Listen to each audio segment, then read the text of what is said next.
የአውሮፓ ሻምፒየንስ ሊግ መዝሙር በስታዲየም ማጉያዎች ሲያስተጋባ የዓለም እግር ኳስ አፍቃሪዎች ልብ ምታቸው ይጨምራል። እኛ የእግር ኳስ ቤተሰቦች ይህንን ድንቅ የውድድር መድረክ ስንመለከት ከ90 ደቂቃ የሜዳ ፉክክር ባለፈ የታሪክ የስሜትና የክብር ፍልሚያንም እንመለከታለን። የዘንድሮ የውድድር ዘመን ደግሞ ከወትሮ የተለየ ልብ አንጠልጣይና ታሪካዊ ክስተቶች የታጀበ ሆኖም አልፏል።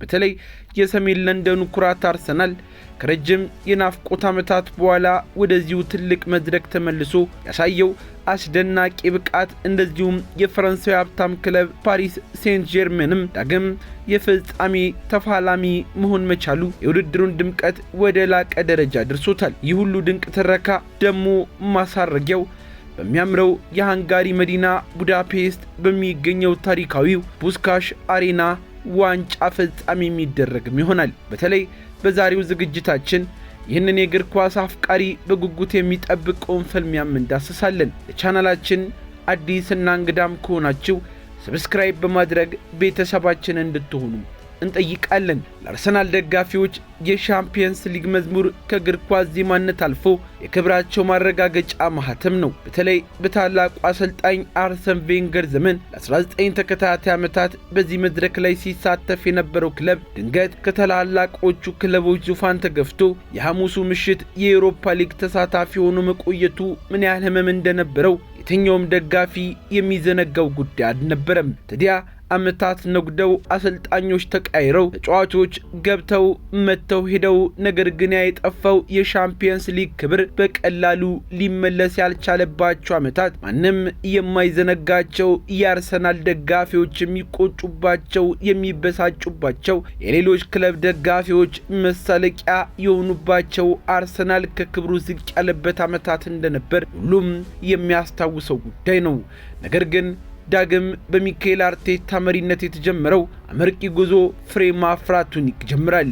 አርሰናል ከረጅም ዓመታት በኋላ ወደ ሻምፒየንስ ሊግ ሲመለስ ዝም ብሎ ተሳታፊ ለመሆን ብቻ ሳይሆን ወጣት ጉልበታም በማሸነፍ ስነ ልቦና የታነጸውን ስብስብ ይዞ ኤምሬትስ ስታዲየምን ዳግም የፍርሃት ቀጠና አደረገው። የቡድኑ መሪ ማርቲን ኦዴጋርድ በሜዳ ላይ የሚያሳየው ጥበብ፣ የቡካዮ ሳካ የማያቋርጥ የአንድ ለአንድ ትንቅንቅ፣ የዴክላን ራይስ የመሃል ሜዳ ሞተር የበላይነት፣ የጋብሪኤል ማጋሌዥና የሳሊባም የማይበገር የተከላካይ መስመር ጥምረት አርሰናልን ከአውሮፓ አስፈሪ ቡድኖች ተርታ መልሶ አሰለፈው።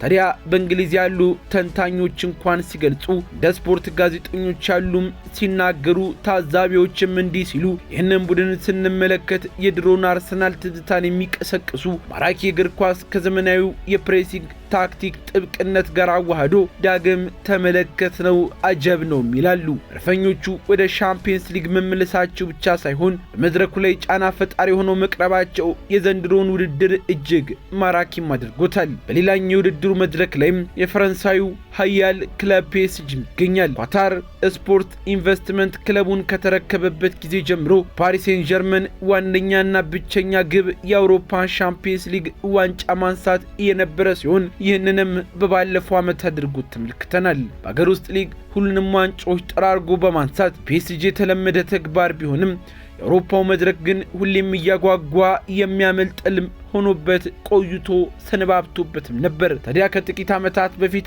ለፍጻሜ ደርሰው ዋንጫውን ያጡበት ጊዜም ይህንን ትልቅ ክብር የማግኘት ምኞታቸው ይበልጥ እንዲጨምር ያደረገም ሲሆን ከባለፈው ዓመት በኋላ የተገኘው ደስታ ግን ወደርም አልነበረውም። ታዲያ ዘንድሮም የፒኤስጂ ጉዞ ከቀድሞቹ ዓመታት የተለየ ሲሆን በግለሰብ ኮከቦች ላይ ብቻ ጥገኛ ከመሆንተው በሉዊስ ኤንሪኬ አሰልጣኝነት የቡድን መንፈስና ታክቲካዊ ዲሲፕሊን ተገንብተው ለማንም አልያዝ አልገነዝ ያሉ ጀግኖችም ሆኗል። ቡድኑ በይበልጥ ተለዋጭ ለማጥቃት የተራበ፣ በመከላከል ረገዱም እየተደራጀም ሆኗል።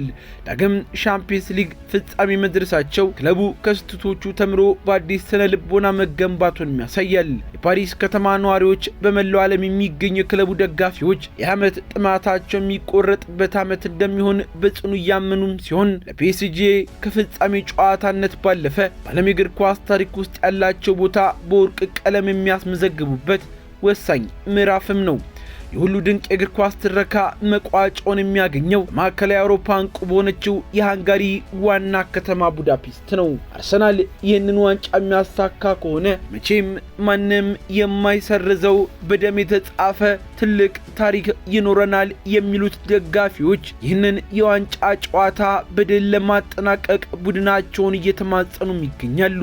ታዲያ ዳኑቤ ወንዝ ለሁለት በሚከፍላት በዚህ ታሪካዊ እንደዚሁም እጅግ ውብ ከተማ የዘንድሮ ሻምፒየንስ ሊግ ፍጻሜ መካሄዱ ውድድሩን የተለያየ ድባብ ይሰጠዋል። ጨዋታው የሚደረግበት የፑስካሽ አሬና በሃንጋሪው የእግር ኳስ አፈ ታሪክ ፍራንክ ፑስካሽ ስም የተሰየመ ከ67000 በላይ ተመልካቾችን የሚያስተናግድ ዘመናዊና ግርማ ሞገስ ያለው ስታዲየም ሲሆን ወደ ፍጻሜው ጨዋታ ሲቃረብ የቡዳፔስት ጎዳናዎች በእግር ኳስ ደጋፊዎች ዝማሬ፣ በክለቦች ባንዲራ እንደዚሁም በቀለማት በከፍተኛ ስፖርታዊ ትኩሳትም ይሞላሉ። ለንደን የፓሪስ ደጋፊዎችም በከተማዋ በሚገኙ ታሪካዊ አደባባዮች ላይ ሲገናኙ የሚፈጥሩት ድባብ ካሁኑ ብዙዎችን ያጓጓ እጅግም የሚያስደነግጥ ይሆናል እየተባለም ይነገራል። የስታዲየሙ መብራቶች በርተው ሁለቱ ቡድኖች በሜዳ ላይ ሲሰለፉ ዓለም ትንፋሹን ውጦ ይህንን ታላቅ ፍልሚያም ይመለከታል። እዚህ የፍጻሜ ጨዋታ ውበት ያለው በሁለቱ ቡድኖች የጨዋታ ፍልስፍና ልዩነት እንደዚሁም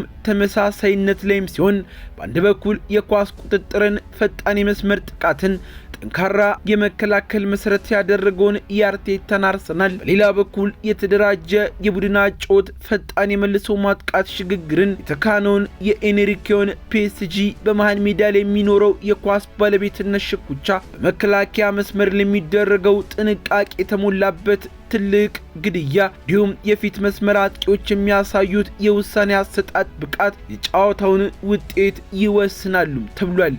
ይህ ፍጻሜ ሲጠበቅ የምናየው የ90 ደቂቃ ፍልሚያ ብቻ ሳይሆን የምናየው የአርሰናልን የበርካታ ዓመታት ትዕግስት ዳግም ወደ ተንሴ የሚሄድበትን ጉዞ፣ የፒኤስጂን ያልተቋረጠ የክብር ጥማት የቡድን ግንባታ ውጤትም ሲሆን የእግር ኳስን ማራኪነት፣ ስሜት ገላጭነት እንዲሁም አስገራሚነት ብዙዎች ለመመልከት በጉጉት ያንን ቀን ይጠብቁ ይዟል። ሻምፒየንስ ሊግ ፍጻሜ ሁሌም የውድድር ዘመኑ ማሳረጊያ ክብር ሲሆን ዘንድሮ ግን አርሰናል በመመለሱ ያመጣው ትኩስ ስሜት ፒኤስጂ ዳግም ለፍጻሜ መድረሱ የተፈጠረው ተጠባቂነት የቡዳፔስቱ ምሽት ለዘላለም በታሪክ ማህደር ውስጥ እንዲቀመጥ አድርጓል። መድፈኞቹ የለንደንን ኩራት ይዘው ፈረንሳያውያኑ ተስፋን ሰንቀው ወደ ፑስካሽ አሬና ሲገባ እኛም ታላቅና የሬሰይ የእግር ኳስ ድግስ ለመታደምም ተዘጋጅተናል። በእግር ኳስ ዓለም ውስጥ እንደ ሻምፒየንስ ሊግ ፍጻሜ ያለ በሚያነሳሳ መድረክ እንደሌለም ይነገራል። ታዲያ የቡዳፔስቱ ምሽትም ይህንን እውነት በደማቅ ሁኔታ እንደሚያረጋግጥ ማንም ሰው አይጠራጠርም። እግር ኳስ አሸናፊ የሚሆኑበት ታሪካዊ ምሽትም ሁሉም በጉጉት እየጠበቀ ነው። የዚህ ዋንጫ አሸናፊ ማን ይሆናል? እኛም በጉጉት የምንጠብቀው ጉዳይ ነው። ቻናላችን አዲስ እንግዳ ከሆናችሁ ሰብስክራይብ በማድረግ ቤተሰባችን እንድትሆኑ ጋበዝን።